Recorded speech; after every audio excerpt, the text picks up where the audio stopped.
It is supposed to be a Russian fortress on Ukrainian soil, but Crimea, home to the Black Sea Fleet, crown jewel of Putin's conquests in Ukraine, is being turned into a smouldering wreck by Kyiv's forces. In the last month alone, missiles have destroyed a billion-dollar anti-aircraft system, blown up a Russian submarine, and leveled the Black Sea Fleet's headquarters. In the process, special forces claim to have killed the fleet admiral, though Russia has since put out video seeming to confirm he is still alive. Meanwhile, Ukrainian special forces have recaptured oil rigs off Crimea's west coast and even raised their national flag over the peninsula itself. And things could be about to get even worse, as America seems on the verge of sending long-range ATACMS missiles to Kyiv.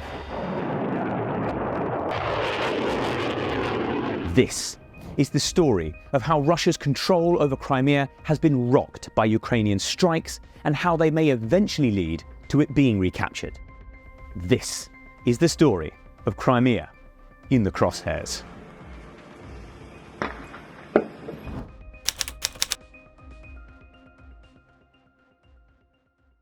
When Vladimir Putin invaded Ukraine back in 2014, Crimea was the first place he captured.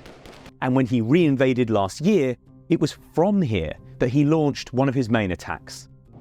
The reason he did so is that Crimea is a fortress, protected from land by its geography, protected from the ocean by the Black Sea Fleet, and protected from the skies by airfields and a complex network of missile defences. But in the last 18 months of war, Ukraine has managed to open big holes in that armour. First, missile and drone strikes in the Black Sea, like the one that sank the Moskva, have driven Russian warships away from Crimea's west coast. That has allowed Ukrainian attack boats to operate in these waters, which Kyiv has used to mount daring special forces raids. Last year, they helped recapture Snake Island, where Russia had positioned some of its best radar and anti-air batteries. Then, last month, they managed to land on Crimea itself, blowing up another anti-air battery and raising the Ukrainian flag on the peninsula on Ukraine's national holiday. And even more recently, they recaptured several oil rigs in these waters, carrying off some Russian radar systems in the process. Degrading those air defences has allowed Ukraine to strike the peninsula itself with missiles and drones, destroying airfields, jets, and even more anti-air systems. During one especially damaging raid on Saki Air Base last year, at least 8 aircraft were blown to pieces by what appeared to be precision missiles. Lastly, Ukraine has managed to disrupt the ground supply routes into Crimea, weakening Putin's land forces by denying them fuel, ammo, and easy reinforcements. The Kerch Bridge, Putin's $4 billion pet project, has been blown up twice, leaving the road and rail link between Russia and Crimea badly damaged. And last year, another rail bridge in the city of Melitopol, which links Russian-occupied Donbass with Crimea, was also blown up.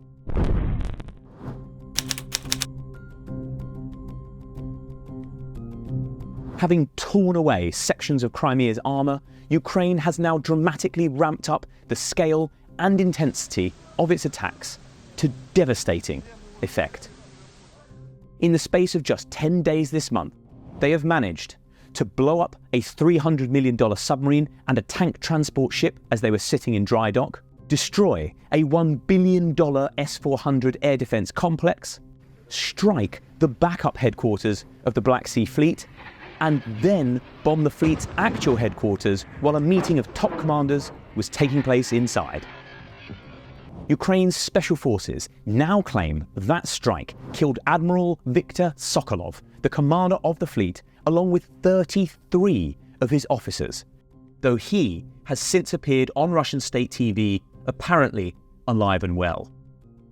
As you might expect, Ukraine has been in no hurry to explain exactly how this extraordinary wave of attacks has been carried out, but there have been hints. Kyrylo Budanov, the head of Ukrainian military intelligence, says their homegrown Neptune missiles, which were originally designed to strike ships, have been repurposed for ground attacks and are leading the way in the raids. According to Budanov, they are punching holes in Crimea's already weakened air defences, likely to allow British Storm Shadow or French Scout missiles to get through and hit the high-value targets. We know that Russia's tank landing ship, the Minsk, and the submarine, the Rostov-on-Don, were blown up with Storm Shadow. And footage of the Black Sea HQ attack seems to show yet more Storm Shadow missiles being used to destroy the building. Along with the missile strikes, there has also been a sudden increase in the number of drones being used to hit Crimea, which may indicate that Ukraine is using them to overwhelm Russian air defences and waste its anti-air missiles, further increasing the chances of its own missiles getting through. If so, then that is a tactic that Kyiv has learned from the Kremlin itself, who uses Shahed drones to a similar effect when attacking Ukrainian cities or power plants.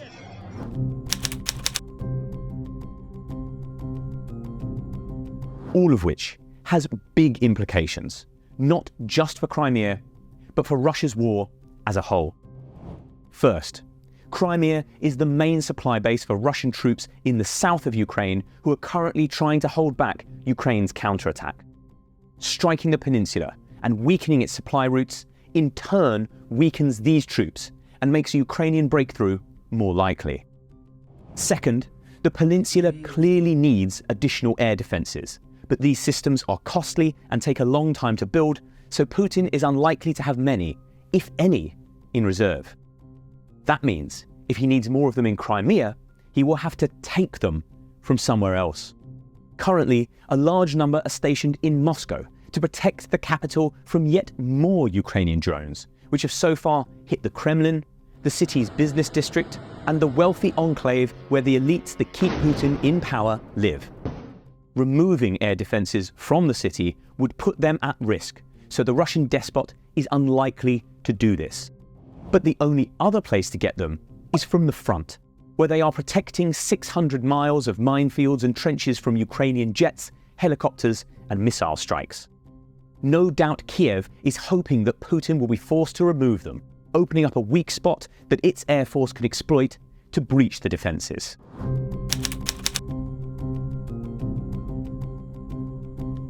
President Zelensky has promised his people that the war will end in Crimea with the liberation of the peninsula and the expulsion of the Russian army. Ця російська війна проти України і проти всієї вільної Європи почалась з Криму і має закінчитись Кримом, його звільненням. Attacking it from land or sea will be incredibly risky, so Kyiv's generals are unlikely to undertake such an operation until they know it will be a success. And the way they will ensure success is to hammer Crimea with long-range weapons, forcing the Russians to abandon their positions before their men storm in. Ukraine used a similar tactic to great effect during the campaign for Kherson, and it seems they intend to repeat the feat here. Which is why the news that America may be about to send more long-range missiles, the long-awaited ATACMS, to Kyiv has been met with such interest. And it is also why Ukraine has been so desperate to get hold of F-16 jets, which may start arriving in the country from next year. There is still a long way to go in this war, but what we have witnessed over the past weeks is very likely the start of the campaign to take back Crimea. And if Ukraine succeeds, then it will mean the end, not just for Russia's war, but likely for Putin's regime and perhaps even for Russia itself. Don't forget to hit like and subscribe to our YouTube channel for more videos like this.